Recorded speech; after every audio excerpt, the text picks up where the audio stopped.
전 세계 해군 전략가들이 지금도 입을 다물지 못하고 있습니다. 태평양 북부에서 동중국해, 그리고 일본 인근 해역까지. 그 누구도 예상치 못한 수중 신호가 거의 동시에 포착됐습니다. 열감지도 없고 소음도 없고 진동도 없었습니다. 소나에도 걸리지 않고 위성도 흔적을 찾지 못했습니다. 마치 바다 자체가 무언가를 감췄다는 듯 존재했던 모든 흔적이 지워진 전례 없는 침묵의 패턴. 처음엔 중국의 실험이라 추측했지만 곧 의문은 두려움으로 바뀌었습니다. 그 누구도 정체를 밝히지 못하던 그때 나토 핵전략국의 고위 제독 한 사람이 조용히 말했습니다. 존재를 숨긴 게 아닙니다. 존재라는 개념 자체를 지워버린 겁니다. 그리고 그 실체, 그 누구도 예상하지 못했던 주체의 이름은 대한민국이었습니다. 이야기가 시작하기 전에 좋아요와 구독은 영상 제작에 많은 도움이 됩니다. 지금부터 이야기 시작합니다. 2025년 봄, 브뤼셀 나토 본부. 커다란 회의실의 조명은 늘 그렇듯 차갑고 냉정했으며 안보 국가들의 상징처럼 침묵을 지키고 있었어요. 테이블 위엔 두꺼운 전략 보고서가 빼곡히 쌓였고 전 세계 군사 고위 관계자들의 시선은 한 방향으로 모였습니다. 지금 이 순간 그들의 관심을 끌고 있는 것은 기묘한 침묵이었죠. 최근 동북아시아 해역에서 발견된 수중 이상 신호등. 미국, 일본, 호주 해군이 거의 같은 시점에 유사한 수중 교란을 포착했는데 문제는 그 신호들이 기존의 어떤 잠수함 데이터와도 일치하지 않는다는 점이었습니다.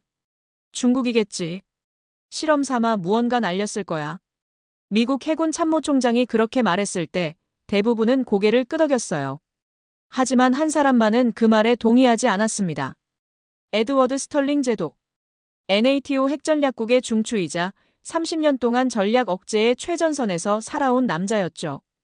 그는 미세한 수중소음 하나까지 분석해 상대의 의도를 읽어내는 바다 위의 전술가였습니다. 그런 그가 이번만큼은 묘한 불안을 느끼고 있었습니다. 이건 실험 단계가 아니라 이미 실전에 투입해도 될 정도의 수준이에요. 그가 조용히 말하자 옆자리의 장성이 피식 웃었어요. 하지만 에드워드는 웃을 수 없었습니다. 이번에는 뭔가 다르다고 직감했기 때문이에요. 그는 데이터를 다시 검토하기 시작했어요. 최근 5년간 동북아 해역에서 포착된 모든 수중 이상 데이터를 독자적으로 분석했습니다. 열신호, 음파, 잔류 진동, 수압 변화까지 모두 기존의 디젤 혹은 원자력 잠수함과 맞지 않았습니다. 미군의 분석관들은 센서 오류라며 대수롭지 않게 넘겼지만 에드워드는 점점 더 깊은 불안에 사로잡혔어요. 그는 오래전 한국과의 공동 프로젝트에서 접했던 실험 보고서를 떠올렸습니다. 그 프로젝트는 극비였어요.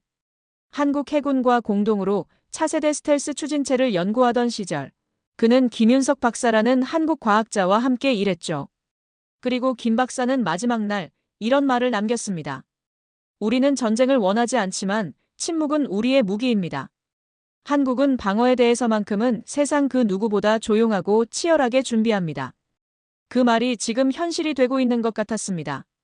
그 와중에 스위스 제네바에서는 국제전략해양무기 심포지엄이 열리고 있었어요. 세계 각국의 해양전략가, 군사과학자, 외교관들이 모여 차세대 억제력에 대해 논의하는 자리였고 에드워드는 초청받은 주요 인사 중 한 명이었습니다. 그는 예정된 연설 대신 관찰자로서 분위기를 살폈고 바로 그 자리에서 충격적인 장면을 마주하게 되었죠. 일본 대표가 무대에 올라 말했습니다. 한국은 군사적 주체가 아닙니다. 그들은 아직도 미국의 방어체계 아래에서 움직이죠. 자주 국방을 이야기하지만 실제론 독립적인 전략을 갖고 있지 않습니다. 그 발언은 회의장 전체에 조용한 긴장을 던졌습니다. 몇몇 서방 장성들은 고개를 끄덕였고 일부는 미묘한 표정으로 주변을 둘러보았어요. 플래시가 터졌고 기자들이 노트북을 두드렸습니다. 하지만 정작 당사자인 한국 대표단은 아무런 반응도 보이지 않았습니다. 고개를 숙이거나 메모를 하거나 시선을 피하는 일도 없었어요. 그들은 그냥 고요하게 앉아 있었죠. 그러나 그 무표정 속에서도 단 한 명, 맨 끝에 앉아있던 젊은 한국 대표가 유일하게 에드워드를 똑바로 응시하고 있었어요. 그 눈빛은 차갑지 않았고 오만하지도 않았습니다. 오히려 담담했죠. 우리는 대답하지 않겠다. 우리는 이미 보여줄 준비가 끝났다는 듯한 침묵이었어요. 에드워드는 그 눈빛에서 오래전 김 박사의 말을 떠올렸습니다. 우리는 전쟁을 원하지 않는다. 하지만 필요하다면 준비는 끝났다. 그 순간 그는 깨달았습니다. 지금 우리가 목격한 미확인 잠수체 신호는 단순한 기술의 문제도 우연한 실험도 아니었어요. 그것은 새로운 전략의 전조였습니다. 기존의 해양 군사 질서를 뒤흔들 수 있는 보이지 않는 손의 움직임이 시작되고 있었던 겁니다. 한국이 정말 그런 걸 만들어낸 건가요? 에드워드는 마음속으로 자신에게 물었어요. 아무런 대답이 없었습니다. 오직 바다의 침묵만이 그 질문을 안고 더 깊이 가라앉고 있었습니다. 그날 밤 브뤼셀 외곽의 숙소로 돌아온 에드워드는 불을 켜지 않은 채 조용히 문을 닫았어요. 창가 너머로 보이는 거리의 가로등 불빛만이 방 안을 희미하게 밝혔습니다. 무거운 마음을 안고 의자에 앉은 그는 노트북을 열었고 기밀 접속 암호를 천천히 입력했죠. 화면에는 나토 데이터베이스가 열렸고 에드워드는 과거 자신이 검토했던 코알 DS9 프로젝트의 보고서를 찾기 시작했습니다. 오래전엔 이 문서가 단지 실험적 가능성의 기록에 불과했지만 지금은 모든 퍼즐 조각이 여기에 모이는 듯했어요. 보고서의 한 구절이 그의 눈을 멈추게 했습니다. 역이상 수중 위장 기술, 소나 반사파 상쇄, 탐지 회피 가능성 존재. 그는 숨을 들이쉬었고 몸 안에서 어떤 설명할 수 없는 경각심이 솟구쳤습니다. 이 기술이 현실화되었다면 그것은 단순한 무기를 넘어서 하나의 전략체계 전체를 뒤엎는 존재였죠. 그는 책상 앞에서 천천히 일어나 창문 앞으로 다가갔습니다. 바깥은 유럽 특유의 차가운 공기가 감돌고 있었고 고요한 거리는 마치 심해처럼 조용했어요. 그는 다시 자리에 앉아 부산 앞바다에서 포착된 위성 자료를 열어보았습니다. 처음엔 아무 이상이 없어 보였지만 재생 속도를 느리게 조정하자 수면 위로 아주 미세한 파장이 퍼져나가는 장면이 포착됐어요. 정말로 지나갔군요. 누군가 여길 통과한 게 맞아요. 그의 목소리는 거의 들리지 않을 정도였고 화면 속의 바다는 여전히 조용했지만 에드워드는 그 안에서 확실한 신호를 읽어냈습니다. 기존의 디젤 잠수함이나 핵추진체에서는 필연적으로 발생하는 소음, 진동, 열기. 그러나 여기엔 그런 흔적이 전혀 없었죠. 그것은 존재하지 않는 존재, 이름 없는 유령과도 같았습니다. 그 순간 그는 오래전 김윤석 박사의 말이 뇌리를 스쳤습니다. 존재를 숨기는 게 아닙니다. 존재의 개념 자체를 흐리게 만드는 기술이죠. 그것은 철학이고 전략이에요. 에드워드는 무언가 빠르게 변화하고 있다는 것을 느꼈습니다. 이전까지는 단지 불확실성에 불과했던 정보들이 이제는 하나의 흐름으로 연결되고 있었어요. 그때 갑작스럽게 노트북 화면에 비밀 채널의 알림이 떴습니다. 보내는 이는 확인되지 않았고 열람 권한은 오직 그 한 사람에게만 부여되어 있었죠. 파일 이름은 단 하나의 단어였습니다. 팬텀. 그는 마우스를 클릭했습니다. 어두운 바닷속 아무런 소음도 없이 미끄러지는 형체 하나가 화면에 등장했어요. 영상은 짧았지만 그 여운은 길었습니다. 에드워드는 조용히 중얼거렸습니다. 이건 경고입니다. 그리고 동시에 선언이에요. 그리고 그 선언을 한 주체가 그토록 조용했던 한국일지도 모른다는 생각에 그는 다시금 깊은 침묵에 잠겼습니다. 베를린으로 향할 예정이었던 에드워드는 계획을 전면 취소했어요. 그가 진정으로 가야 할 곳은 따로 있다는 것을 직감했기 때문이었죠. 곧바로 나토 기밀정보국 본부로 복귀한 그는 소속 분석팀에 비상 요청을 내렸습니다. 동북아 해역, 최근 5년치 수중 신호 데이터를 전부 독립 분석해주세요. 기존 오차 범주 말고 열신호, 음파 왜곡, 수압 변화까지 포함해서요. 분석이 시작되자 곧 이상 현상이 드러났습니다. 특정 해역에서 반복적으로 포착되는 미세한 열 흔적. 그런데 이상하게도 그 열어는 음파나 기계 진동을 동반하지 않았습니다. 아무런 소리도 없고 진동도 없으며 흔적조차 흐릿했어요. 분석 자료를 지켜보던 정보국 요원들이 고개를 갸웃거리는 모습을 에드워드는 조용히 바라보았습니다. 단순 오류 같지는 않네요. 하지만 기존 장비로는 확신할 수 없습니다. 분석관이 말하자 에드워드는 조용히 고개를 저었습니다. 우연이라고 보기엔 너무 일정해요. 이건 누군가 의도적으로 만든 패턴입니다. 그는 과거 한국과의 비밀 협력 프로그램을 떠올렸습니다. 당시 그는 한국 해군과의 공동 연구 프로젝트에서 차세대 추진체 실험에 참여했었고 그곳에서 만난 김윤석 박사의 말을 잊지 않고 있었죠. 한국은 자신을 드러내지 않아요. 하지만 필요한 순간 누구보다 빠르게 움직입니다.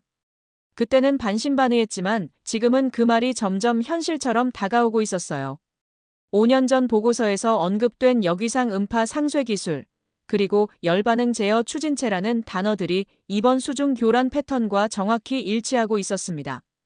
그는 데이터 검토를 이어갔습니다. 부산 인근 해역, 제주 남쪽, 포항 해상. 일정 간격으로 반복된 수온 이상 신호가 나타났고 그 주기는 마치 교대 순찰처럼 일정했어요. 게다가 열감지가 이루어졌을 땐 항상 주변 해류 흐름이 갑작스럽게 변경됐습니다. 그것은 단순한 자연 변화가 아니라 인위적인 조작의 흔적처럼 느껴졌습니다. 정찰 위성 촬영 자료 전부 확인해 주세요. 적어도 최근 3년치 이상은 필요합니다. 그가 말하자 정보국 요원이 놀라 물었어요. 위성까지요? 그건 기밀 해제 승인이 필요합니다. 에드워드는 서류를 꺼내 책상 위에 조용히 놓았습니다. 이건 그냥 예감이 아닙니다. 전략 억제의 균형이 흔들리고 있어요. 잠시 후 확보된 위성 영상이 회의실 스크린에 펼쳐졌습니다. 밤바다 위를 촬영한 화면에는 특별한 것이 보이지 않았지만 몇 배율로 확대하자 미세한 파문이 수면 위에 번져 있었습니다.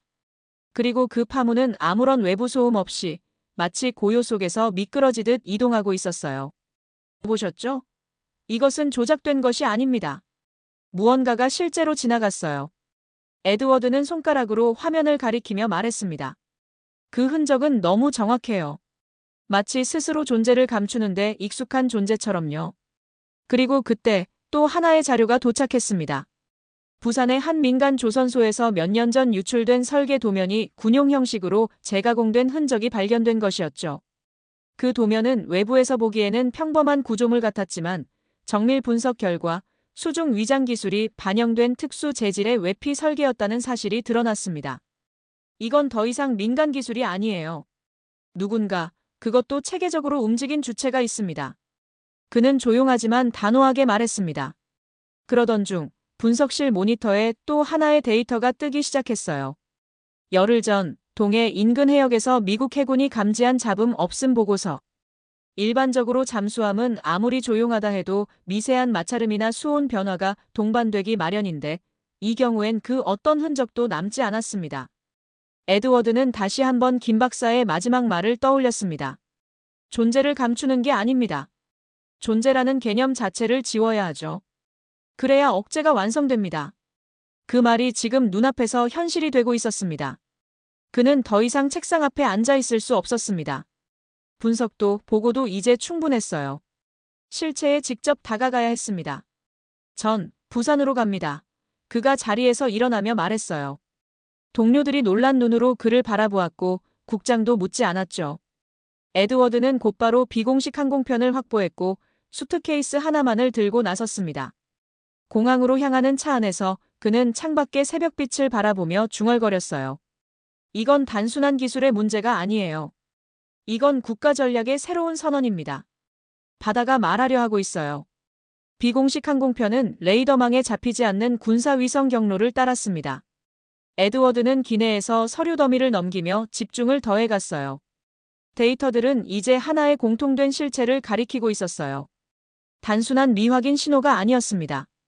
수면 아래에서 조용히 작동하는 의도된 존재였죠. 부산에 도착하자 그는 바로 해군정보통제센터로 향했습니다. 과거 한국과의 협력 프로젝트에 참여했던 덕분에 그는 제한적이나마 출입 권한을 유지하고 있었어요. 예전과는 다른 긴장감이 감돌았고 그 어떤 안내도 없이 직접 데이터실로 인도됐죠. 그곳에서 그는 72시간 내 탐지된 수중 패턴 기록을 확인할 수 있었습니다. 그런데 놀라운 일이 벌어졌어요. 그는 그중 하나의 경로를 보자마자 자리에서 일어섰죠. 그 궤적은 며칠 전 위성 자료에서 보았던 파문과 완전히 일치했어요. 속도, 이동 각도, 주변 수온 변화까지. 이건 확실해. 우연이 아니야. 에드워드는 자신도 모르게 말을 내뱉었어요. 그는 주변을 둘러보다 한쪽 모니터에 걸린 로고를 발견했습니다. KDSF-01 딥시 팬텀. 그것은 명확한 이름이었습니다. 지금까지 그것이라 불리던 정체불명의 존재는 실체를 드러내고 있었어요. 딥시 팬텀 그게 이름입니까? 그가 묻자 자료를 담당하던 한국 해군 관계자가 짧게 답했어요. 공식 문서엔 없습니다. 단지 내부에서만 부르는 명칭일 뿐입니다. 에드워드는 침묵했어요. 드디어 실체를 마주한 기분이 들었지만 한편으로는 이 모든 것이 어쩌면 미국이 아닌 한국 중심의 새 전략 환경을 의미하는 것이 아닐까 하는 불안감이 엄습했습니다. 그는 잠시 밖으로 나와 해군 기지에 부두를 걸었어요. 거센 바람이 바다 쪽에서 불어왔고 어딘가에서 파도가 바위를 때리는 소리가 들렸습니다.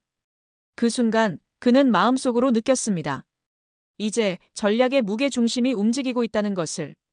그는 다시 안으로 들어와 김윤석 박사의 소재를 물었어요. 그런데 돌아온 대답은 놀라웠습니다. 김 박사님은 현재 여기 계시지 않습니다. 몇 달 전 극비 프로젝트 현장으로 이동하셨어요. 현장이라면 혹시 조선소 쪽인가요? 그가 되묻자 대답은 조용한 고개 끄덕임 뿐이었습니다. 모든 퍼즐 조각이 하나씩 맞춰지고 있었어요. 그 퍼즐의 그림은 단순한 기술 개발이 아닌 전략 억제의 새로운 지평을 열고 있었습니다. 에드워드는 여권을 꺼내 손에 쥐었습니다. 이제 가야 할 곳은 조선소였습니다.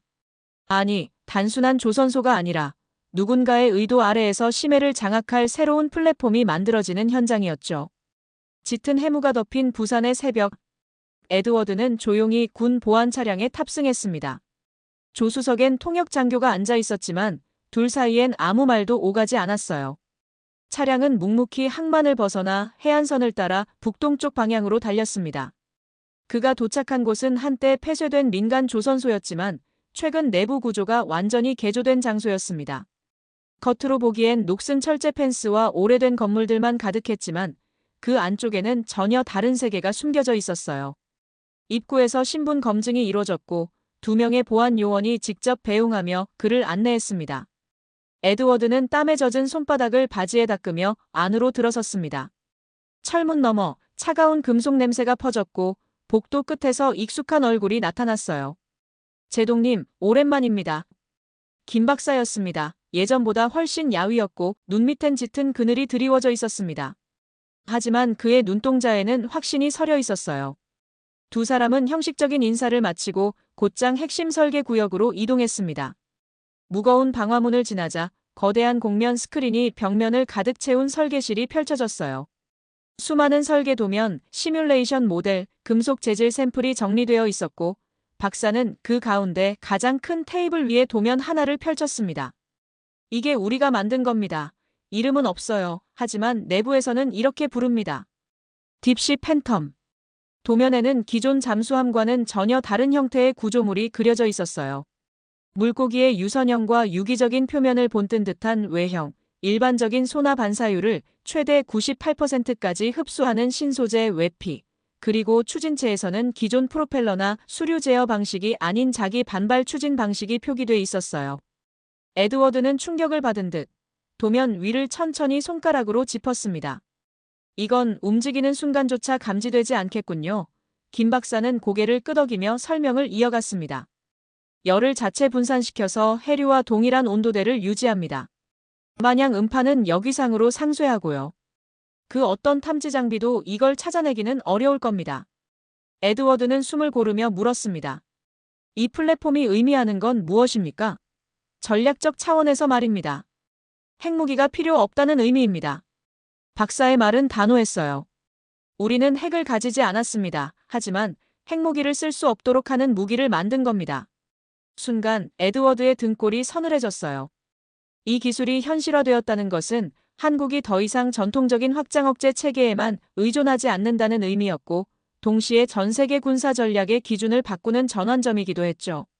미국은 이걸 알고 있습니까? 그가 물었을 때 박사는 고개를 저었습니다. 일부 정보는 공유됐지만 이 수준까지는 아닙니다. 우리만의 대비책입니다. 이른바 플랜 B. 그 순간 에드워드는 플랜 B라는 단어의 의미를 완전히 이해했어요. 한국은 전통적인 전략 질서 바깥에서 움직이고 있었고 필요시 그 존재를 드러내지 않으면서도 누구보다 확실한 억제력을 갖추고 있었어요. 박사는 설계 도면 옆에 또 다른 문서를 꺼냈습니다. 그 안에는 SLBM 연계 시스템, 극초음속 반격 체계, EMP 방어 장치 등 종합적인 전략 기술이 체계적으로 정리되어 있었어요. 그것은 하나의 무기가 아니라 억제를 위한 통합 플랫폼이었고 전면전에 돌입하지 않고도 적의 판단을 멈추게 하는 결정적 수단이었습니다. 당신은 왜 이걸 나에게 보여주는 겁니까? 에드워드는 그렇게 물었고 박사는 조용히 대답했어요. 당신은 우리가 조용히 준비해온 과정을 누구보다 잘 아는 사람입니다. 그리고 우리는 이 전략이 오해되거나 악용되기를 바라지 않아요. 그는 묵묵히 고개를 끄덕였습니다. 마침내 모든 것이 연결되었고 그는 이 정보를 국제사회에 전달해야 한다는 사명을 느꼈어요. 한국이 전쟁을 원하지 않는다는 사실, 그럼에도 불구하고 누구보다 치열하게 평화를 준비해왔다는 진실을 말입니다. 시설을 떠나는 길, 그는 다시 바다를 바라보았습니다. 고요했고 깊었고 아무 말도 없었지만 그 자체로 이미 많은 것을 말하고 있었어요. 이건 단지 방어를 위한 수단이 아니군요. 이건 새로운 문명의 서술입니다. 그는 마지막으로 중얼거리며 차량에 올랐습니다. 이제 남은 일은 하나였습니다. 전 세계가 이 침묵의 힘을 마주할 시간. 베를린이 그 무대가 될 것이었어요. 에드워드는 숙소로 돌아와 방 안에 불도 켜지 않은 채 그저 창밖으로 번지는 밤빛을 바라보며 깊은 생각에 잠겼습니다. 오늘 본 것은 단순한 무기의 전시가 아니었고 기존 패러다임을 깨는 침묵의 선언이었기 때문입니다. 그는 수십 년간 핵전략을 연구해왔고 확장 억제라는 프레임 안에서 세계를 바라보는데 익숙했지만 지금 이 순간 모든 것이 달라졌다는 것을 느꼈어요. 그는 조용히 책상 위에 노트를 펼쳐 문장을 하나 적었습니다. 비가시적 억제력은 위협보다 강하다. 펜을 놓고 그는 머리를 감쌌습니다. 그 기술이 단순히 존재한다는 사실만으로도 미국 주도의 전략 질서는 위협받게 됩니다. 만약 이 정보가 외부로 새어나간다면 일본이나 호주는 어떤 반응을 보일까? 아니, 중국은 또 어떤 방식으로 대응하려 들까? 그 혼란 속에서 미국은 동맹국으로서 어떤 태도를 취할 수 있을까요? 그는 머릿속에서 끊임없이 시뮬레이션을 돌렸습니다. 만약 이 플랫폼이 동해 한가운데 배치된다면 중국 해군의 항로는 완전히 무력화될 것이고 SLBM이 장착된다고 가정하면 북방 함대의 모든 작전 계획은 수정될 수밖에 없겠죠. 또 하나, 만약 한국이 이 억제력을 통해 독자적인 대응권을 행사하려 한다면 그것은 동맹의 틀을 넘어선 전략적 주체 선언이 될 수도 있어요. 이건 단지 기술이 아닙니다. 정치적 메시지입니다. 그가 낮게 중얼였어요. 그리고 그 메시지는 외교적 수사보다 더 무겁고 확실하며 논박 불가능한 실체로 작용할 것입니다. 그때 그의 노트북에 한 통의 메시지가 도착했습니다. 보낸 이는 이름 없이 암호화된 국제 네트워크 계정이었고 메시지에는 짧은 한 문장이 쓰여 있었어요. 베를린에 늦지 않게 도착하셔야 합니다. 모든 준비는 끝났습니다. 그는 눈을 감고 깊게 숨을 들이마셨습니다. 그가 해야 할 일은 단순한 정보 전달이 아니었어요. 그것은 한 국가가 오랫동안 조용히 준비해온 미래를 세계에 올바르게 해석되도록 알리는 일이었습니다. 베를린 국제전략 포럼. 매년 이맘때쯤이면 세계 각국의 외교관, 군사 전문가, 안보 전략가들이 이곳에 모였습니다. 하지만 올해는 분위기가 달랐습니다. 무대 뒤편에 마련된 대기실조차 긴장감으로 가득했으며 출입구 앞에는 언론과 정보 요원들이 복도까지 넘쳐나 있었어요. 전 세계가 무엇인가 중대한 발표를 기대하고 있었고 그 중심에는 바로 에드워드 스털링 제독이 있었습니다. 무대 위에 오르기 직전 그는 조용히 연단의 가림막 뒤에서 객석을 바라보았습니다. 각국 대표단의 자리는 정확하게 지정돼 있었고 제네바에서 한국을 조롱했던 일본 장성도 이번에도 앞줄에 자리하고 있었어요.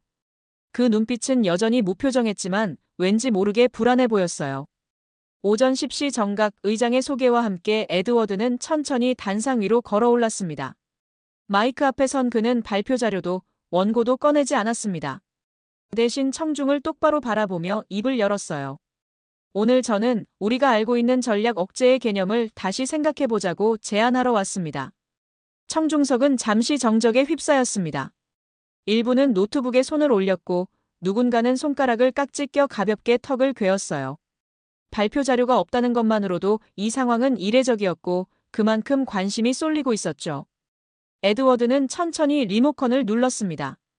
곧 스크린에 하나의 영상이 재생되기 시작했어요. 밤의 바다. 아무것도 보이지 않는 수면 위로 잔잔한 파문이 일어났습니다. 이내 물결이 갈라지며 형체 하나가 서서히 드러났습니다. 그 형체는 금속 같기도 했고 마치 생명체처럼 유연하게 움직였으며 아무런 소리도 발생시키지 않았어요. 관중 중 일부가 숨을 들이쉬었고 긴장감이 객석을 가로질렀습니다. 영상 말미에는 단 하나의 자막이 나타났습니다. 딥스트라이크 팬텀, 대한민국의 비공식 전략 억제 플랫폼. 에드워드는 영상이 끝나자마자 바로 말했습니다. 여러분, 저것은 핵무기가 아닙니다. 하지만 핵무기를 압도할 수 있는 억제 수단입니다. 그 말에 청중석은 또 한 번 술렁였어요. 미국 대표단은 메모를 멈추지 않았고 중국 대표는 옆 사람과 귓속말을 주고받았습니다. 일본 장성은 미동도 없었지만 손끝이 미세하게 떨리고 있었어요. 이 기술은 존재를 감추는 기술입니다. 그러나 그 효과는 전면전의 모든 계산을 무력화시킵니다. 적이 공격을 고민하는 순간 이 플랫폼은 이미 대응의 준비를 마칩니다. 그것은 전략적 결정을 지연시키고 억제하며 불확실성을 심어줍니다. 에드워드는 숨을 한 번 고르며 말을 이었습니다. 이제 우리는 묻지 않을 수 없습니다. 누가 진정으로 세계의 평화를 지키고 있는가? 그의 말에 객석 곳곳에서 반응이 일어났고 몇몇은 진지하게 고개를 끄덕였어요. 에드워드는 잠시 침묵한 뒤 말을 이었습니다. 우리는 종종 기술보다 큰 것은 없다고 생각합니다. 하지만 오늘 제가 보여드린 이 사례는 기술이 아니라 철학입니다. 한국은 핵을 만들지 않았습니다. 대신 핵을 쓰지 못하게 만드는 방법을 선택했습니다. 그의 시선이 다시 일본 대표단을 향했습니다. 제네바에서 한국은 전략적 주체가 아니다라고 단언했던 바로 그 인물. 에드워드는 그에게 한마디의 시선을 던졌지만 말은 하지 않았습니다. 말할 필요가 없었죠. 보여줬으니까요. 그는 마지막 말을 이어갔습니다. 우리가 보지 못했다고 해서 그들이 준비하지 않았던 건 아닙니다. 고요한 심해는 가장 위대한 침묵의 전략가였습니다. 그 순간 장내에는 무거운 침묵이 감돌았습니다. 박수는 없었고 환호도 없었습니다. 대신 각국의 대표들은 서로 눈을 마주치며 속삭이기 시작했고 정보 요원들은 서둘러 뭔가를 정리하고 있었어요. 기자들은 손을 바쁘게 움직였고 몇몇은 이미 기사를 송출하기 시작했습니다. 미국 대표단은 발표 직후 에드워드에게 비공식 접촉을 요청했고 중국은 곧바로 자국 국방부 대변인을 통해 위협적 기술의 확산을 강하게 경계한다는 성명을 발표했어요. 일본은 침묵했습니다. 아무 말도 하지 않았습니다. 그날 밤 유럽 각국의 언론은 일제히 대한민국, 새로운 전략 강국으로 부상이라는 기사를 일면에 실었습니다. 워싱턴은 침묵했고 베이징은 불편해했고 도쿄는 말을 잃었어요. 하지만 세계는 새로운 흐름을 감지하고 있었고 더는 무시할 수 없었습니다. 에드워드는 포럼이 끝난 후 조용히 호텔 방으로 돌아왔습니다. 커튼을 걷고 베를린의 밤하늘을 바라보며 중얼거렸어요. 한국은 침묵했습니다. 하지만 보여줬어요. 그것이면 충분했습니다. 그는 노트북을 꺼내 마지막 보고서를 작성하며 헤드라인을 적었습니다. 전략은 기술이 아니라 신념이다. 그리고 한국은 그것을 증명했다. 포럼 발표가 끝난 지 이틀째 베를린 외곽의 한 호텔에 머물고 있는 에드워드는 인터뷰 요청을 거절한 채 방 안에 머물렀습니다. 문 밖에서는 여전히 기자들의 발걸음이 들렸고 로비에서는 외교관들과 정보 관계자들이 그를 기다리고 있었어요. 그는 커튼을 열지 않은 채 조용히 뉴스를 켰습니다. 화면 속 세계는 여전히 그 영상 하나에 반응하고 있었어요. 소리 없는 유령. 대한민국의 새로운 전략 억제 플랫폼 공개. 핵 없는 핵 억제, 국제전략 지형의 대전환. 침묵의 기술, 아시아 군사 패러다임 뒤흔든 한국. 그제야 그는 실감할 수 있었습니다. 이번 발표는 단순히 한 나라의 기술을 알리는 것이 아니라 전략적 존재감을 선언하는 일이었다는 걸요. 침묵과 절제가 있었기에 더욱 강하게 들린 메시지였고 보여주는 순간 그것은 누군가에겐 경고가 누군가에겐 희망이 되었던 것이었습니다. 그는 그날 밤 김윤석 박사로부터 이메일 한 통을 받았습니다. 제목은 단순히 감사합니다였고 본문에는 딱 한 줄이 쓰여 있었어요. 우리의 방식이 옳다는 걸 당신이 증명해줬습니다. 에드워드는 천천히 노트북을 덮었습니다. 그리고 창문을 열어 베를린의 새벽 공기를 마주했어요. 찬 공기 속에서 그는 생각했어요. 조용한 기술, 절제된 의도, 준비된 침묵. 그것이야말로 앞으로의 세계가 진짜로 경계하고 존중해야 할 힘이라는 것을요. 오늘의 이야기는 여기까지입니다. 말하지 않았습니다. 하지만 보여줬습니다. 누구도 그들의 전략을 예상하지 못했고 그 누구도 그들의 침묵을 위협이라 읽지 않았습니다. 하지만 고요한 바다 아래 그들은 이미 전 세계의 질서를 다시 쓰고 있었습니다. 확장 억제의 시대가 저물고 존재하지 않는 억제력, 침묵이라는 가장 강한 무기가 이제 역사의 전면에 떠오르고 있습니다. 그리고 그 침묵의 주체는 누구도 예상하지 못했던 한 나라였습니다. 대한민국. 그들은 핵을 만들지 않았습니다. 대신 핵을 필요 없게 만들었습니다. 이 이야기가 여러분께 작은 울림이 되었기를 진심으로 바랍니다. 다음 이야기에선 또 어떤 한국의 모습이 펼쳐질까요? 한국을 향한 여정은 계속됩니다. 구독과 좋아요 잊지 마시고요. 다음 영상에서도 세상을 뒤흔드는 또 하나의 이야기로 찾아오겠습니다. 감사합니다.